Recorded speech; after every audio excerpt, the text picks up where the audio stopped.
Welcome back. It's now time for Midday Sports.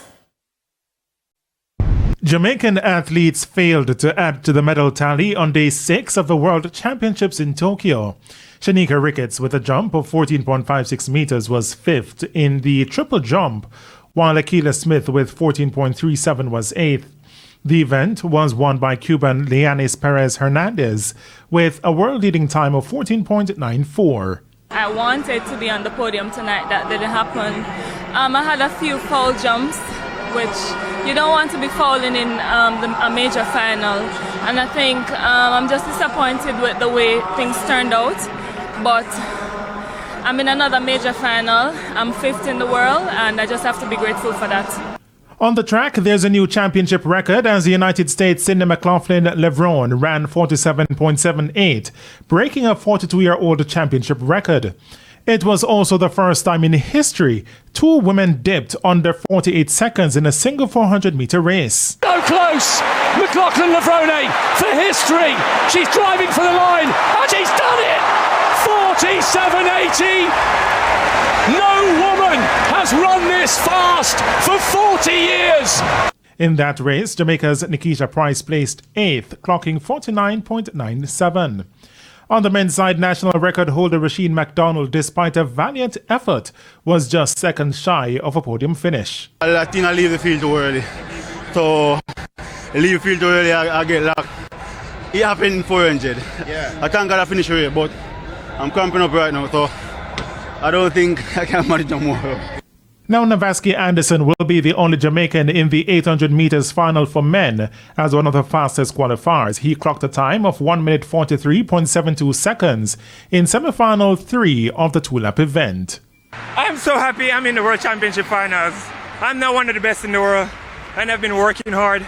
This is my 3rd World Championship Games, made 1 Olympic team, and I've tried and I've tried. I've been beaten up so many times, but guess what? I still got back up. And even today, it was a very messy race. The guys tried to box me in and beat me up, put me in lane 3. But guess what? I still didn't give up. I had that drive in me, had the grit, had the determination, and I knew I wanted to make it to the World Championship finals. And it's set up to be a showdown between the USA and Jamaica in the men's 200-meter final tomorrow.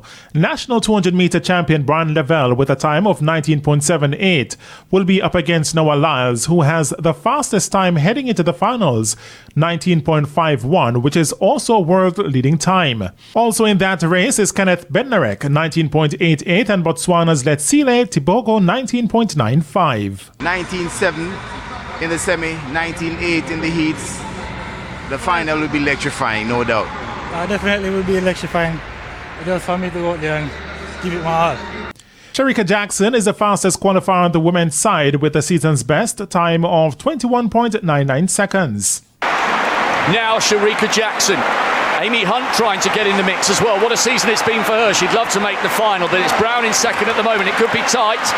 It's Jackson, followed by Hunt. And the Caribbean is also celebrating a gold medal in the javelin throw. Trinidad and Tobago's Kishorn Walcott threw a season's best 88.16 meters. I'm so happy. I'm so grateful to finally achieve this medal.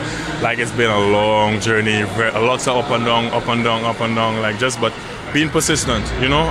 Coming into the competition tonight, we knew there was something. Like from the qualifications yesterday, I felt like I was sleeping. And I was still able to throw very relaxed, but we knew that, okay, today I need to attack. After the first throw, I was like, okay, I'm still a bit tense, so the coach was just like, hey, relax. On now to football, defending champions Cavalier FC are back on track in the CONCACAF Caribbean Cup, rallying from behind to beat Trinidad and Tobago's Defence Force 2-1 at the National Stadium on Wednesday night. It's their first win in 4 matches, pushing them to 2nd in Group B with 4 points from 3 games. Kaheem Thomas gave Defence Force a dream start with a goal in the 2nd minute, but Darrell Massicott, later named player of the match, pulled Cavalier level in the 21st minute.